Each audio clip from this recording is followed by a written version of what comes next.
Rev it up and welcome to Cars Yeah, show number 1569. This is Cars Yeah, where you'll enjoy interviews with inspiring automotive enthusiasts. Mark Green is here to provide you with a fuel injection of automotive inspiration.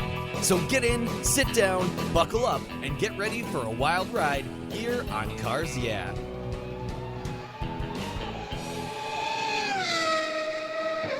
Hello, inspiring automotive enthusiasts, and welcome to Cars Yeah. I'm revved up and so excited to share with you today a very special guest, Elana Scherr. She's calling in from North Hills, California. Elana Scherr didn't grow up in a car family, but she's made up for lost time. She started her wheeled career in motorcycle parts fabrication. Then she did a stint in automotive PR before moving to the editorial side. She was a staff editor at Hot Rod Magazine, editor-in-chief of Roadkill Magazine, and currently reviews new cars for Edmunds and Car and Driver, while also covering classics and car culture for great publications including American Car Collector, My Friends at Sports Car Market, and other enthusiast titles. Elana and her husband Tom have a large collection, more than a dozen, of mostly carbureted vehicles, including an Opel GT, several muscle cars, and a classic open-backed ramp truck race hauler that originally belonged to Pro Stock legend Dick Landy. They share their collection on the Challengeher YouTube channel, great name. Along with her car projects, Elana is writing a book with Don Prudhomme. Yeah, that guy, about his life and racing career. By the way,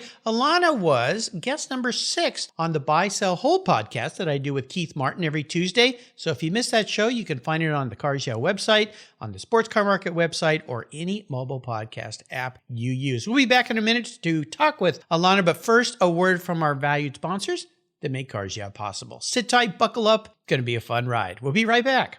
The most damaging thing to your vehicle's interior isn't that drink your kid spilled in the back seat. It's the sun. Harsh UV rays damage your interior over time. They crack your dash, they fade the colors inside your car, and the heat makes getting into your favorite ride downright unbearable. My friends at Covercraft have the perfect solution for you. Their sunscreens are easy to use, they take seconds to install, and they protect your vehicle while parked in the harsh sun. They fold up easily and store away for those times you don't want to use your car cover. I have one for every one of my vehicles, and you should too. They come in a variety of colors and options, feature an accordion design that makes unfolding and folding them up a breeze. Want to give a gift that keeps on giving? Buy a sunscreen for your family members and your friends. They're custom made and fit almost any vehicle. Check out covercraft.com for a huge number of styles, colors, and options that you're sure to love. And I've got a deal for you. If you use the code YEAH120, that's YEAH120 at covercraft.com, you get 10% off your Covercraft order. Go to covercraft.com and use the code YEAH120 at checkout, and you've got a deal. That's covercraft.com. Use the code YEAH120 at checkout. Covercraft, they've got you covered. Get your sunscreen today. You'll thank me for it later.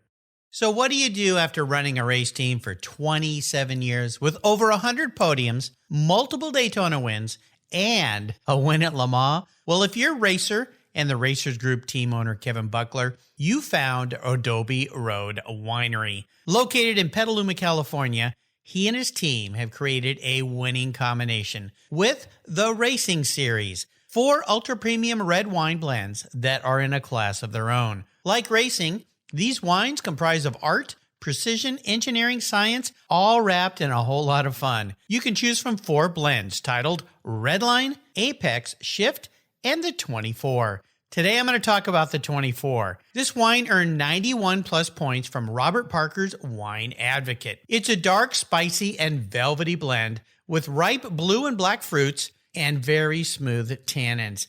The label features a 3-dimensional full metal chronograph in a bright gold finish that pays homage to the Daytona Rolex winners receive at Le Mans. The Racing Series is a fantastic gift for the ultimate enthusiast in your life, and I've got a deal for you today. If you use the code CARS, yeah, all one word, all in caps, when you're at the AdobeRoadWinery.com checkout, you get $10 off any purchase of wines from the racing series. Your wine ships promptly and arrives quickly right at your door. Use the code CARSYEAH at checkout to get $10 off your purchase of the racing series today. There's always a seat at the table for excellence with the racing series. Go to Adobe Road Wines today and use the code CARSYEAH at checkout. Cheers! Hello, Elana. Welcome to Cars Yeah, or I should say welcome back, because we've done this before on the Buy, Sell, Hold podcast. Are you buckled up and ready for a fun ride? I sure am. Punch it, baby. Punch it. All right. I love that. Well, before we get started, though, I'm going to ask you a question that maybe most people don't ask you, and that is, tell our listeners one little thing that most people don't know about you. I can play the banjo, but not very well. You and Steve Martin can rock and roll together, huh? Exactly. You know, it's funny. The banjo is such an interesting instrument. I grew up learning and playing the guitar, and actually taught guitar for a while. I've got a couple guitars sitting here right in front of me. I need to pick them up more often. Why the banjo, though? That is such a unique instrument. When I was in college, my roommate played the mandolin. And there's another so unique yeah, instrument too. Yeah. So I wanted to play something where we could do duets. So I started learning the banjo, and then we played folk music together. Oh, well, that makes sense. Those two instruments go nicely together. So, but they're so unique. They have such a unique sound to them. And I always laugh when I see Steve Martin pick it up and play, because you just don't expect to see him playing the banjo. It's just, but after a while you start to go, okay, kind of makes sense. He's kind of eclectic and different and unique, and so is Elana. So, okay, there you go. Well, next time we're together, I'll pull my Stratocaster down, and you pull your banjo out, and we'll play a song. How's that sound? Sounds like a plan. Sounds like fun. When we can all get back together again. Well, here's another question for you. I'd like to start with a success quote or a mantra, some kind of saying that means something to you, something that is applied to your success in life. It's a nice way to get the inspirational tires turning here on Cars Yeah. So, Elana, take the wheel. Well, I don't think that this is a standard mantra, but mine, the one that I say to myself, is it'll be worth it for the story. So if I'm afraid to do something, or I'm worried I'm going to mess it up, or it seems like it's going to be a lot of work, if I can tell myself it's going to be worth it for the story, this is a story you can tell later, usually that just gets me over that hump and gets me working on it. You know what comes to mind here? I grew up in Southern California, and I was a surfer, and I went out to a surf spot there in La Jolla where I grew up called Black's Beach. And surfers know that beach, because when the waves are pumping, that place is huge, and it can be a little intimidating and scary. And I went with a friend of mine who was pretty much a daredevil. I wasn't much of a daredevil. And we paddled out. I barely got out. And I said, I think I'm going to die out here if I take off on one of these waves. And he said those same words. He goes, yeah, but it'll make for a great story if you live. Yeah, exactly. There you go. Yeah. Well, I like that saying. I think knowing you as I do through the Buy, Sell, Hold podcast, it kind of fits with you very well. Well, let's talk more about your business and what you do. But before we do, how are you doing with this pandemic, the COVID situation? Are you and your family healthy? And how is it affecting you in what unique and different ways? Well, thanks for asking. Everyone is healthy. I hope the same can be said for your folks and yes, for everyone who's listening. I hope so. Yeah. It has affected things. It's I've had a couple of magazines and websites drop freelance for now. So work that I was doing before is kind of on hold. Mm-hmm. But I've also been incredibly lucky, and I'm very grateful that a fair amount of the outlets that I work with are continuing to make content, and they are continuing to work with me during this. So I haven't got to do the big social projects, the multi-car comparisons, or any event coverage, which I love doing. Obviously that stuff is all on hold. Yeah. But I have been able to do car reviews, because that's just me solo in a car, and as long as I don't get out of it, I can drive around. Mm-hmm. And I've been able to do research-based stuff. I've actually done quite a lot of interviews, phone interviews, which has been nice, because all of the engineers and race car drivers and stuff, they're just sitting at home too, so they're happy to talk on the phone. Yes. I just talked to Willie T. Ribbs for Sports Car Market. Ah, yeah. He was a guest on my show a couple months ago. He is a character. Isn't he great? He's so yeah. great. Yeah. But he's like, I got nothing to do. When do you want to talk? How long do you want to talk? You want to talk again? So Yeah. stuff like that is really good. Well, good. Well, I'm glad you're doing well, and this isn't drastically affecting you in those channels. So it's great that you're still doing some fun work and getting to talk to some interesting people. That's pretty much my whole day. It's all I do is talk to people over Skype or the phone, and people from all over the planet and the world. I had a call this morning with a gentleman from Octane Magazine in the UK. So I feel like I started in the UK. I talked to somebody in Florida, and now I'm back on the West Coast. And later I'm going to be going. Where am I going later? I think to Texas or somewhere like that. So yeah, I'm all over the place. Well, I'd love for you to share with my listeners more about what you do for a living, and also touch on this Challengeher, and it's spelled just the way it sounds, Challengeher YouTube channel that you do with Tom. It's just great fun. So walk us through your life and your career and all the great things you're having fun with. You basically did that. You told everybody a very good summary of what's been going on. Currently, I'm working with Edmunds doing new car review video, which is fun. I enjoy doing that. It's always an interesting challenge because we work so much with consumer cars, minivans and small SUVs and things like that. And so it's really different from reviewing, say, sports cars for Car and Driver, both of which, obviously, I'm enjoying doing. But It's a different kind of challenge to do the everyday cars because I really need to think about who's buying this and what do they need, and does this meet those needs? Because I'm not going to be doing anybody any good if I get in a minivan and I start talking about understeer or whatever. Really? Nobody's going to care. And not much understeer in a minivan, huh? Well, maybe there is if you're going too fast.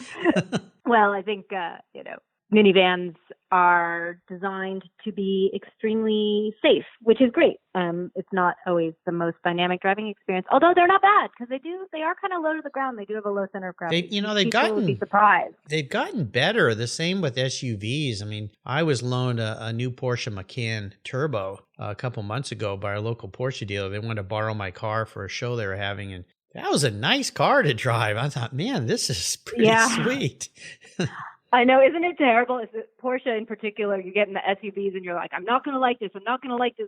Oh man, I really like this. Who am I? I don't even know myself. This is pretty nice. Yeah. So that's been fun. Getting to review new cars for those two outlets has been really great because it's been they're so different and they're both so interesting. And the teams that I'm working with, even online, are very nice. Getting to talk to people via email or on the phone about the different cars is interesting. The YouTube channel is something that my husband Tom and I have been doing. I think we have 7 or 8 videos up now. And we just put up a new one where we tear down a 440 V8, just real basic. Yeah. Just take the thing apart and talk through taking it apart and the tools that we're using. In general, we're envisioning an audience who is made up of kind of 2 different groups. One is people who are doing this kind of stuff and do know a lot about it, and they just like being in the garage with some friends. Yeah. And then I'm hoping that there's also an audience there that is new to this. Even if they're into cars, maybe they don't wrench on them. And I'm hoping that by being in there and showing me and Tom working on it together. Tom is a very experienced mechanic. Tom worked as a professional engine builder. So but I didn't. And so hopefully showing that I can do the things and that we can ask questions back and forth together. I want that to make people realize that they can try this, that they can ask questions, that it can occasionally be difficult if you're doing it for the first time. It doesn't always go as smooth as when you watch professionals do it on the videos. So, and that's okay. That's okay. You can figure it out. And so trying to explain the mindset of figuring out how to do something for the first time is hopefully helpful to people. I don't know. Maybe it's not fun at all, but it's fun to do. Well, I would bet so. And our dog's always... Your dog's a part of the team there? Yeah, definitely. Well, that's cool. Well, let me ask you this, because, you're a woman in what is growing as far as women in the automotive sector. On my website, I have a whole category of women I've interviewed about over 200 now who've been guests on the show, but it's still somewhat unique in the automotive sector. So what kind of a different perspective do you think that you bring to not only these Edmunds write-ups and the articles you write, but also the Challenger YouTube channel? It's such an interesting question, right? Because my initial response is always like, it's not different. I'm just another person who likes cars. But I was just reading a collection of essays from old Car and Driver. I just got a job at as a columnist at Car and Driver. I was already doing reviews, but I'm going to be writing a column now, and I'm pretty excited about it. So I've been reading. Congratulations, by the way. Oh, thank you. It's so cool. I mean, truly, it's a dream job. So I've been reading a lot of the old legendary columnists. I've always been a fan of Brock Yates, so but I've been reading a bunch of David E. Davis, and it's interesting to read a lot of that stuff in a row because I'm like, oh, this idea of kind of macho, drive anything confidence that is sort of the underlying cliche of all automotive writing now. Mm-hmm. That comes from these particular guys, right? Like that was their personality, and it was how they wrote, and everyone sort of copied it afterwards. Right. Yeah. So a lot of the contemporary writers, they sound like those writers from before. They want to sound like David E. or like Brock Yates or P.J. O'Rourke or whoever those main writers were at the time that they grew up. And I'm not saying that they weren't great writers, because I think that they were. And personally, I based a lot of how I approach stories on things that I like about Brock Yates' work. But I also feel like personally, I am much more comfortable expressing insecurity than any of those guys ever were in their work. Sure. Like it's okay for me to say I wasn't comfortable going fast here, or I didn't know how this worked, so I looked it up. And if you don't know how it works, here's how it works. Right. Yeah. And so I don't know if that is a gender difference or if it's simply a generational difference, because I think it's probably a combination of things. Yeah. Yeah. It could be a combination. So. Yeah, I would think so. My wife worked in a predominantly male industry the first 11 years of her career. She was a civil engineer. And so she worked in an office full of men. The only woman in the office were the clerical staff, doing books perhaps, or the receptionist. And it was now this was, I'm dating myself, 25, 30 years ago. But it was definitely different. But I remember her saying that her boss liked having her there because she brought a different perspective than men did to the job. And he liked that. And so I think I don't see how gender couldn't have something to do with it. I know all these days that might be politically incorrect to say, but we are different people, right? And we have different perspectives on things. But that's why I like having women on this show, because they bring true to the fact that this is not just a men's deal here with cars, that women are welcome. They bring a whole new, fresh outlook in many cases. And like you said, they have a different way of addressing things and looking at things, which brings open, in my case, when I read what a woman is writing, it opens my eyes to a different perspective that I never would have had. Oh, good. I hope more people like it. One thing that I do find, and this could be because I'm a woman, or it could just be my personality, but I find that I get a lot of when I do interviews, I get different angles. I tend to find out a lot more about people's upbringings. For example, I just, talked to Willie T. Ribbs, and one of the things that we talked about was that he was a single father who raised his kids. And I had just watched there's a great documentary about Willie T. Ribbs that's been on Netflix recently called Uppity, which I very much recommend. It's excellent, except there's literally not a single woman in it. Like, it never talks about wives. It never really talks about his mom. It doesn't talk about his kids, really. And they were there. And when I talked to him, he said that actually it wasn't his dad who encouraged him in the car stuff and in the racing stuff. It was his mother. It was his mom who was there and who was supportive for him. Yeah. And that after he split with his wife and he had custody of the kids, he wouldn't have been able to keep doing it, except that his mom was willing to help him learn how to be a parent and help him take care of kids. And so I thought that was super interesting. And I don't know if he told me about it because I'm a woman or if I asked about it because I'm a woman, but we ended up having this conversation that I hadn't really read about anywhere else. Yeah. He talked about that a bit with me, and about his son has become a champion skeet shooter.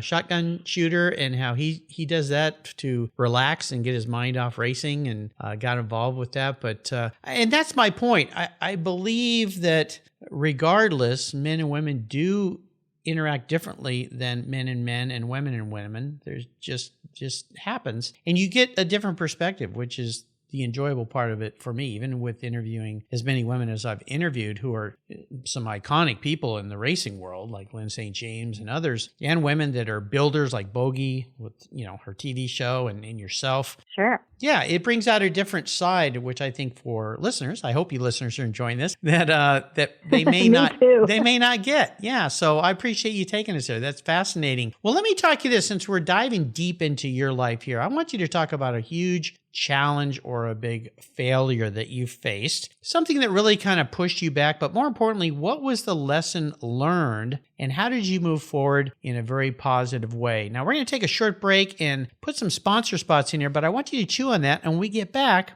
I want you to take a deep dive. So sit tight, stay buckled up. We'll be right back.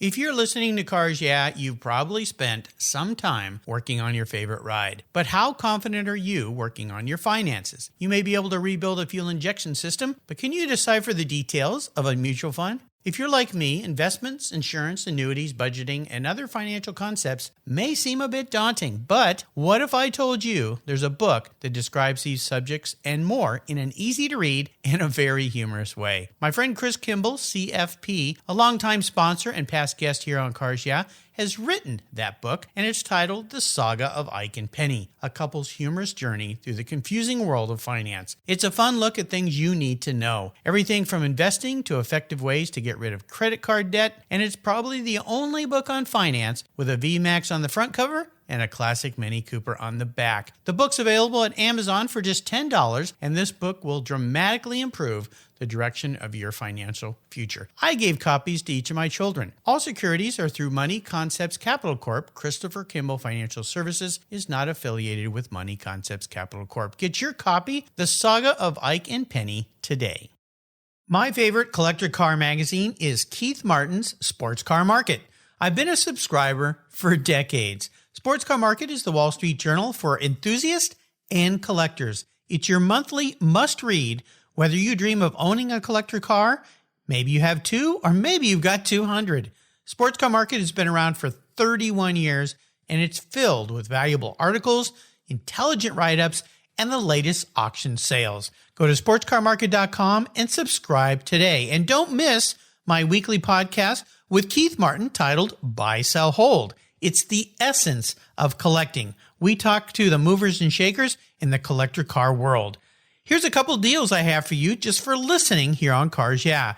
If you use the checkout code Cars Yeah, you'll receive a 50% discount on your digital subscription at Sports Car Market. That's an exclusive offer from Cars Yeah. And guess what? Here's another deal. If you'd like to get the actual magazine, use the code BSH for Buy, Sell, Hold. That's code BSH, and you'll get $10 off your annual print subscription. That's right, $10 off. Both of these are exclusive offers here at Cars Yeah for Sports Car Market Magazine. Just go to sportscarmarket.com and get your deals today. All right, we're back, Elana. So let's take a deep dive into this challenging time in your life and kind of walk us through it. And again, tell us what was the lesson learned so that you could come out of it in a positive way. Okay. I mean, gosh, so many failures. Which one? Which one? Choose? Pick the best. I love that response, by the way. That's great. It means you tried a lot of stuff. Definitely. So when I was working at Hot Rod Magazine as a staffer, which was amazing, a dream job, and I was working under David Freiberger, who then sort of split off from Hot Rod and went to start Roadkill as a standalone brand. And he came to me and asked if I would like to come over to Roadkill with him and run the magazine there. And he warned me at the time, it's a print magazine that they just started in whatever that was, 2015 or 16, something like that. It wasn't a great time to have started a print magazine. There was already dark clouds on the horizon. But he said, if you want to do this, you'll get to be an editor-in-chief for a while. I can't tell you how long, but you'll get to be an editor-in-chief. And so I thought that was a risk worth taking. And so I moved over to Roadkill. And that was incredible. So much fun. I mean, really getting to be in charge of something, getting to write exactly the kind of magazine that I wanted to, getting to hire people who are all currently working at big places now. I feel very proud of being being their mentor. Their procurer. Well, sure. I don't know about mentor, but I certainly gave people a chance to start, which was something that I went in there wanting to do. I was like, I'm not going to let a single issue go out that doesn't have, women on the byline besides just myself, that, that doesn't have people of color in the photos. Like, we are going to do what I think people need to be doing. And it was fantastic and it was great. And I really enjoyed doing it. But at the same time, there's sort of stuff happening under the surface. At the time it was 10, the Enthusiast network. Now it's Motor Trend.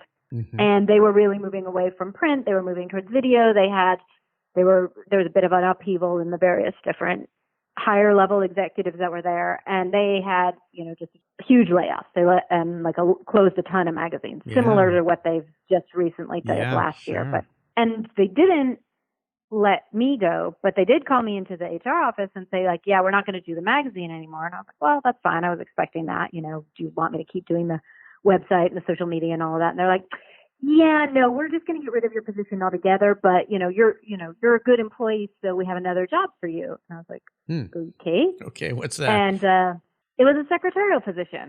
They didn't call it that, but it was an editorial assistant position, basically, working over on the video side.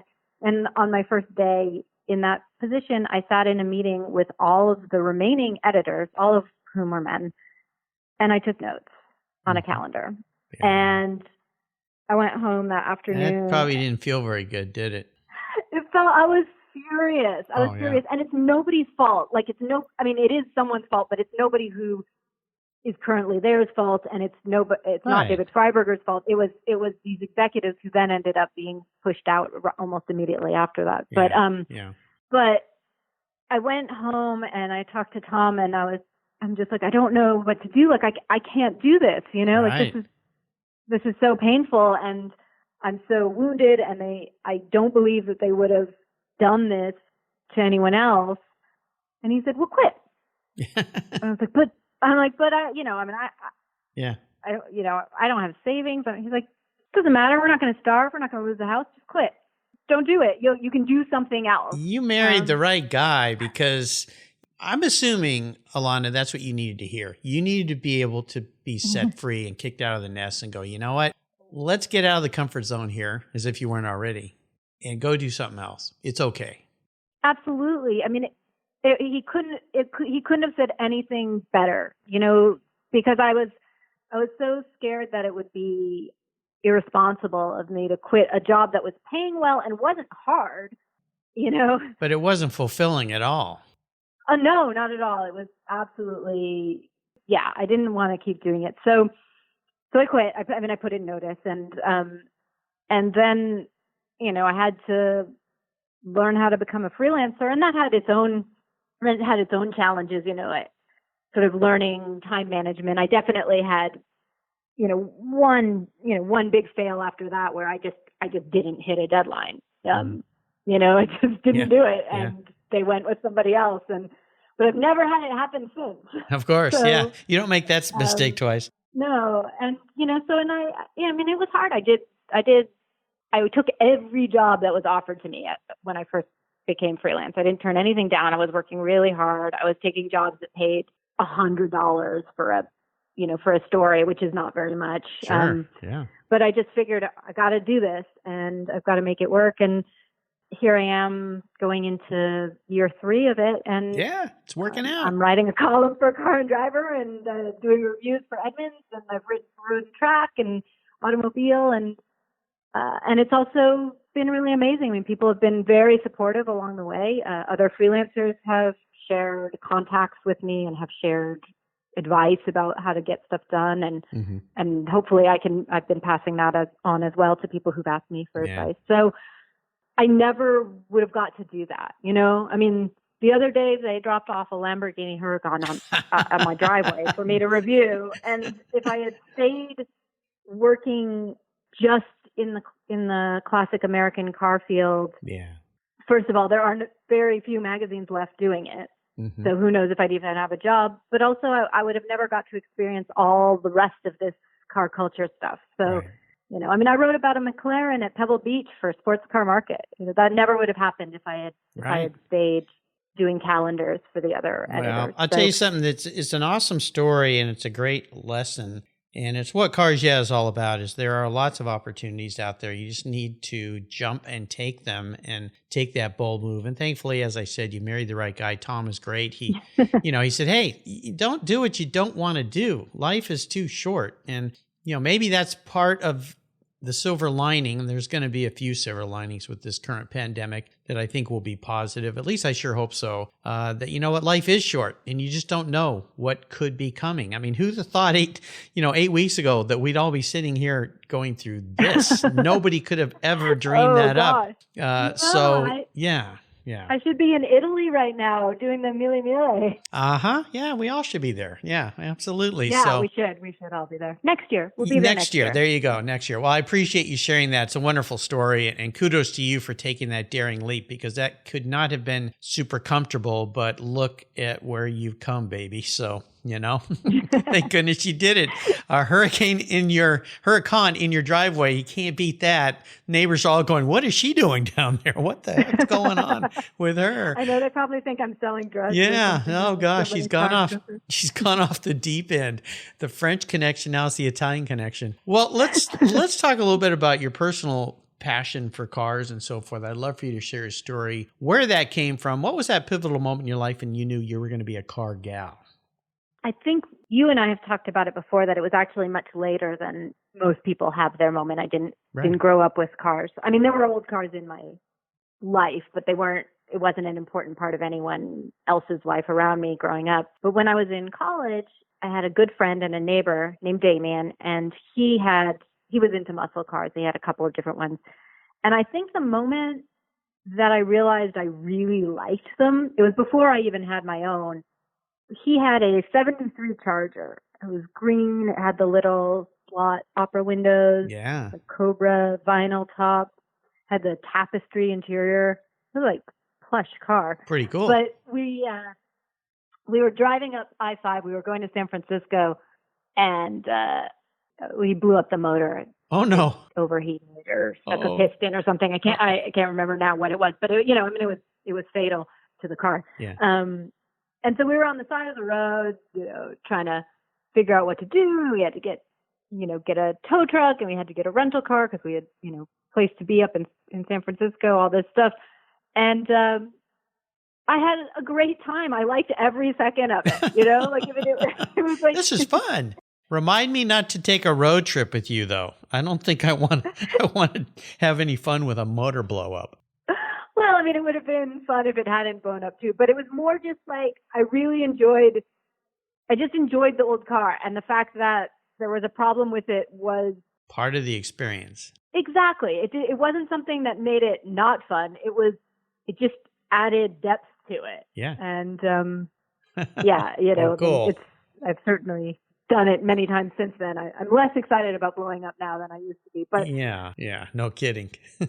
It was the whole process of having a problem and then solving that problem that made it so exciting. There you go. Well, there's a great saying that I found, and it's this, and it fits with the story you just shared. Attitude is the difference between an ordeal and an adventure. And that fits your story very, very nicely for sure. So great attitude, Elana. That's awesome. Well, let's talk about your first really special car, first special vehicle that came into your life. What was it? And maybe share a memory you have about that ride. Well, my first car was a 73 Duster, and it was a lovely car, and I have great fondness for it because it really got me into car stuff. But the car that I think is my favorite of all the cars that I owned, that I don't currently own, was a 1972 Challenger, which was my second car. And I bought it for $1,000, and it was, not a good car, although I guess by current standards, it was a pretty good project car, but it it had a bunch of beat up panels. It was a 6-cylinder car. Ooh. I think it had been a movie car. Actually, Okay. I know it had been a movie car because I saw it in a movie once, but not even a cool movie. A non-cool You know, but it had movie like all car. mismatched wheels. Oh my Like it gosh. had one Magnum wheel, and then it had a Steely wheel that was like painted like a Magnum because What? it wouldn't matter on the.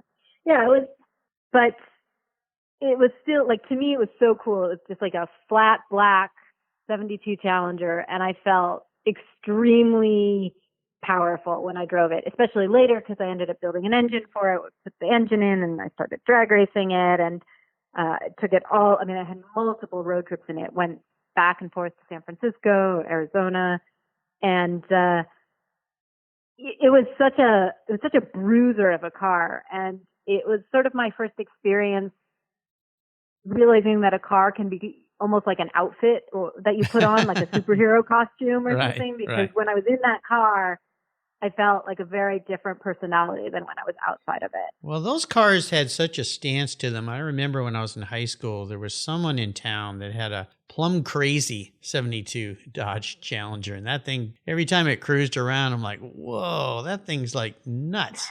Sounded cool. He obviously had the big motor and custom wheels and so forth. But you see this bright purple car cruising around, La Jolla, California, when most everybody was driving the station wagons with a wood siding on the side. And it was, Oh, sure. it was somewhat more tame back in those days. So, very cool. Well, here's a bit of an introspective question for you. If you woke up tomorrow and you were a vehicle, not what you want to be, but you were actually manifest as a vehicle, what would you be and why?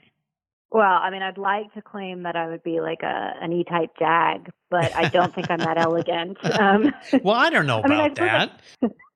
I could be a Lotus Elan because, I mean, that's my name. Okay, yeah, that's right. I think I'm probably the most like my Opel GT. I'm Oh, not real okay. big. I'd like to believe that I'm quirky and charming and, kind of maybe a little unexpected. Yeah, Opel GTs are so cool. I had a friend in high school and college who had one. It was white. And we went to college together, so we'd share driving to school together. And he would let me drive his car because I'd never been around one of those. And I just remember it was cool the way the headlights flipped open, a different way than you typically would expect. And his car was immaculate, and he was a very tidy guy. He ended up going off to the military, and his dad was in the military, so everything was just done by the book and straight and narrow. But he had some mods on it, and it was pretty cool. It had special tires and wheels, and I just remembered it was such a unique car, and it was very different to drive. Why don't you explain the experience of an Opel GT drive? Well, they're very small. Yes. I mean, it's just a very small car. It's not that small inside. I mean, it is if you have two people in it, but if you're just driving alone, I mean, the seat goes far back, and there's actually quite a lot of headroom for how small the car is. But you basically feel like, I don't know, a bot stot. I mean, when you're on the highway, when I first got the car, I was like, why is everyone tailgating me, these jerks? And then I realized, like, no, there's a normal amount from my bumper. It's just that my bumper is basically directly behind the driving seat, my driver's seat. Yeah, it's especially these days with big SUVs and how big cars have gotten. It's like the car has shrunk over time. It's tiny. Yeah, but they handle nice. It's not, it's not a Lotus. It's like, it's not a sports car. It's not powerful, but it sort of sticks and goes. And you just don't see them anymore. I mean, I can't remember the last time I saw one in person. They just didn't last. I guess they probably all rusted away or something. So I don't know. Well, it's cool. I think that's a good fit for you. Well, we are coming into what I call the last lap, a bit of a lightning round. I'm going to ask you some questions and get some very quick blips of that Opel GT throttle from you. So here we go. What's one of your personal habits you believe has contributed to your many successes over the years? Well, aside from that one time that I mentioned earlier, I think I'm extremely reliable. I try to be very reliable. Yes. If I say I'm going to do something, I try to do it. There you go. Perfect. How about if I could arrange for you to have a drink or a meal with anyone in the automotive industry, living or deceased? Who would it be? Mark Donahue. Oh, well, that's pretty interesting. Yeah. Well, he was a great. Holy cow. Yeah. We could all learn a lot from him. Lost him way too early. How about the best automotive advice someone else has ever offered to you? whatever, if you're taking a car or an engine or a part to a mechanic, an outside mechanic, clean it first, because if it looks like you care about it, then they will treat it as if they care about it. But if it looks like you don't care about it, then they will treat it the same way. You know what? That is such a true thing. And I do this whenever I take my car in for service. I detail the engine. And I'll tell you, that has probably saved me more over the course of the life of all my cars than anything. And I know that where I take my car service, they always make a comment. Hey, thanks for bringing in such a clean car. All our techs want to work on your car today. But you can also spot things that are happening sooner. If your engine bay is clean, you can see leaks faster. But I agree with you. Yeah, if you take care of something, other people will tend to take care of it as well, because they'll go, oh my gosh, I got her. She's so picky. I better do a good job. How about a resource? Is there a go-to for you'd like to share, you think is a great resource? I have two, if that's okay. Yes. One is not necessarily car related, but it is road trip related for when we finally are able to get back on the road again. Mm-hmm. And that is the Atlas Obscura website, atlasobscura.com. And It's great. It's all roadside attractions, and you can put in the city that you're going to, or you can hit what's near me now, and it tells you all the weird, interesting things that are in that area. And it's been excellent for me in terms of finding cool places to drive to when I've been on the road for stories, or if I have an extra day between races or something. I'm so excited because I love it when people mention things that I've never heard of, and I've never seen that site. So I'm going to have a little fun there. Thanks for offering that. Oh, it's fantastic. You said there was a second one? Yeah, you'll really like it. There is. The second one is a podcast by Brian Loans called the Dorkomotive Podcast. Dorkomotive. Dorkomotive. And it's these little history tidbits that Brian Loans researches about cars. Loans is the Fox announcer, the TV announcer for NHRA. He is the editor of Bang Shift, which is a website about cars. Mm-hmm. And he's also a good friend of mine. But he just started this podcast, and I love it. It's so good. It's just like weird, quirky history stories, whether it's about the Turbonaxle or about the first French to Italy rally and the disasters that happened with that, or some giant truck engine that they only made one of. Very, very good. It's very interesting for car people, and I don't know anyone else who's doing anything like that. Yeah, so, sounds fascinating. Very cool. I'll have to reach out to him. Very inspiring. Yeah, maybe introduce him to me. Definitely talk to him. Yeah, you can introduce him to me. We can get him on our Cars Yeah here to promote that. That sounds fantastic. Well, how about a book? Now, I know that you're working on a book with Don Prudhomme about his life and racing, which is cool. Do you have a published date yet on that? I think we're aiming for this fall, and it's in. We're just doing little cleanup stuff, checking on photos, double checking how people's names are spelled, copy editing and stuff. So we're hoping it'll come out towards the end of this year. I'd like it to be available by the holidays. Yeah. We'll have to check in. I'll let you know. Well, let me know. It'd be great is connect me with Don. We'll get him on the show here, and we can promote the book when it comes out. How does that sound? Yes. That'd Absolutely. Be great. I think he would love that. Now, about another book. Is there a book you've read that you think our listeners would enjoy that is out? Yes. Again, there's like so many that I want to recommend. There's one called Faster by Neil Bascom, which is about a Jewish racing driver who beat the Nazis in the 30s. That's really good. But the one that I think would be really good for your listeners is a book called Slow Car Fast. By Ryan Zimalen.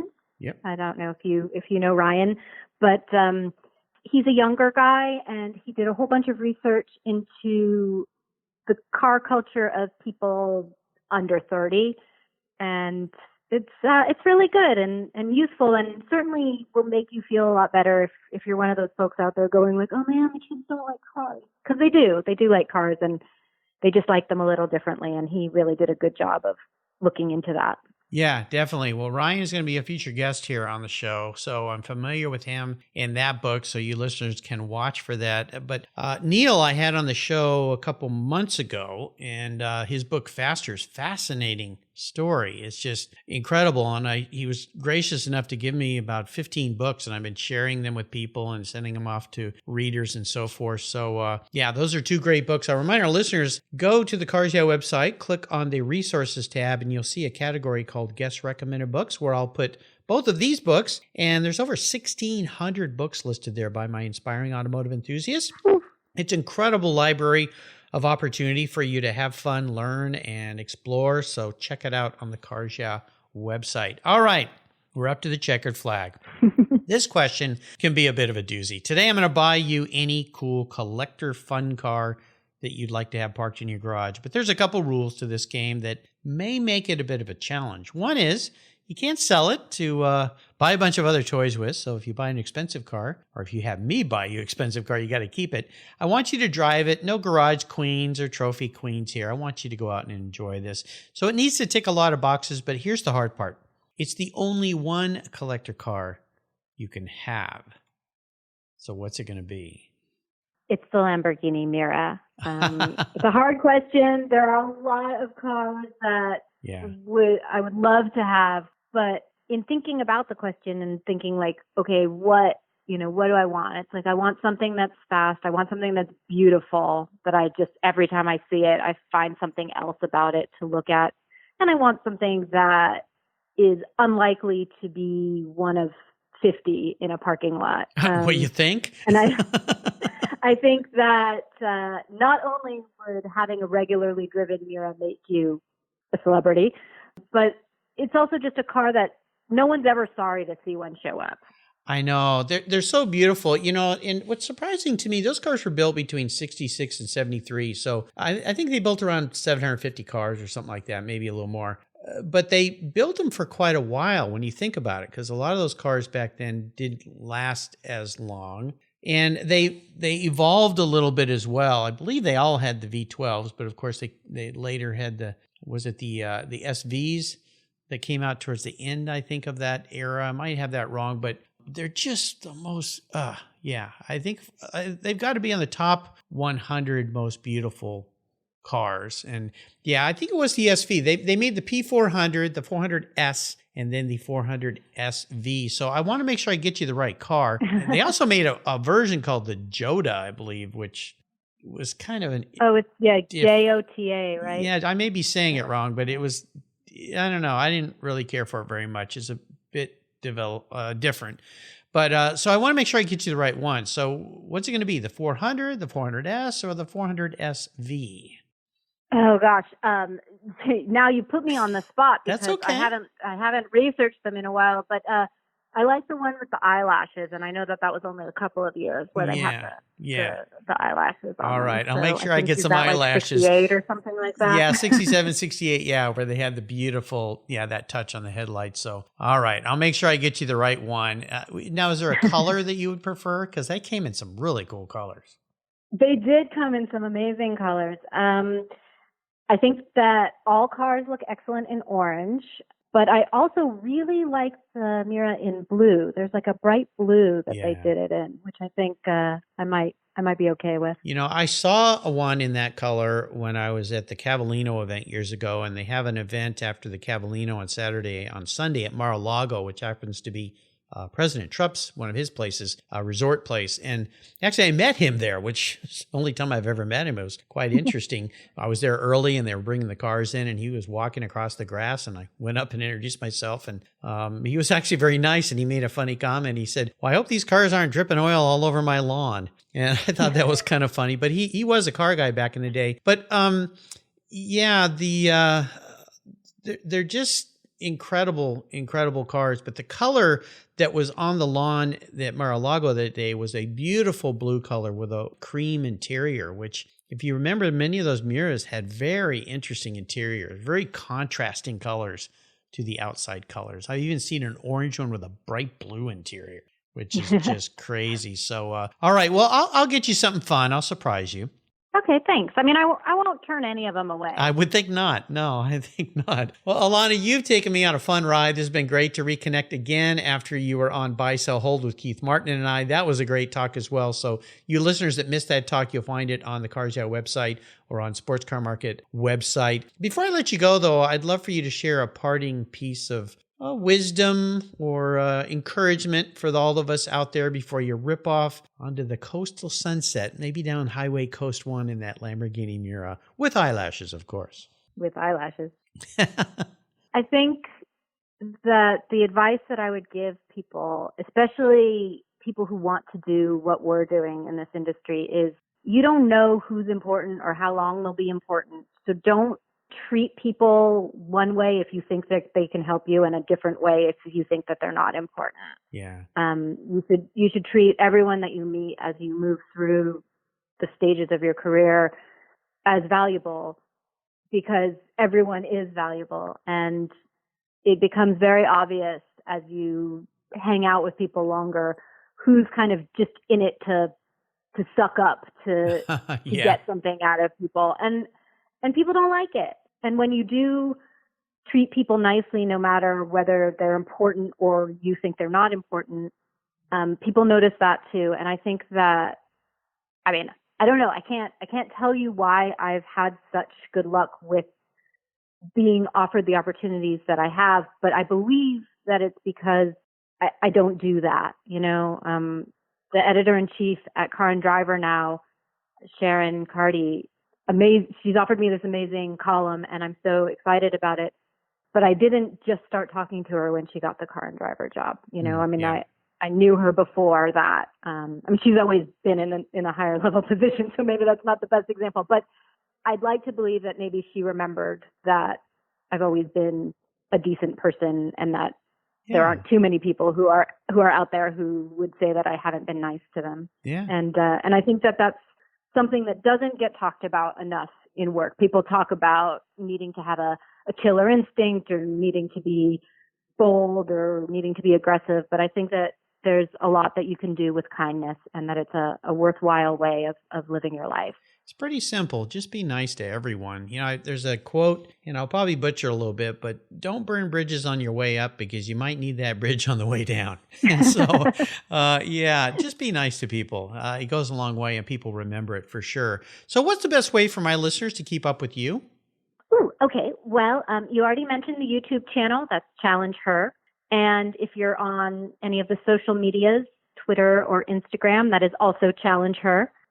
There is a Facebook page that's just my name, Elana Scherr, where I try to post everything that I've been doing, whether it's a podcast like this one or a new article that comes up online.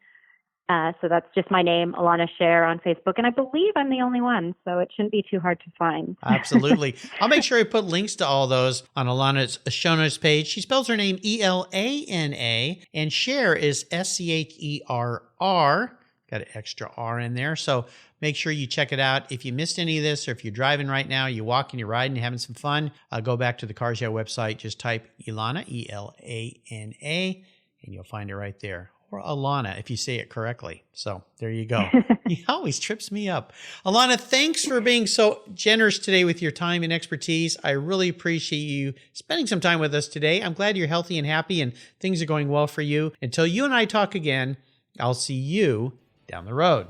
Beep, beep. Thank you. Thank you so much for joining us on today's ride here at Cars Yeah. Drive on over to carsyeah.com to find show notes and inspiring automotive fun. Download your free copy of Filler Up, a fun book filled with gorgeous photographs of fuel filler fun, including quotes from more inspiring automotive enthusiasts. Download your copy today, and we'll see you next time on Cars Yeah.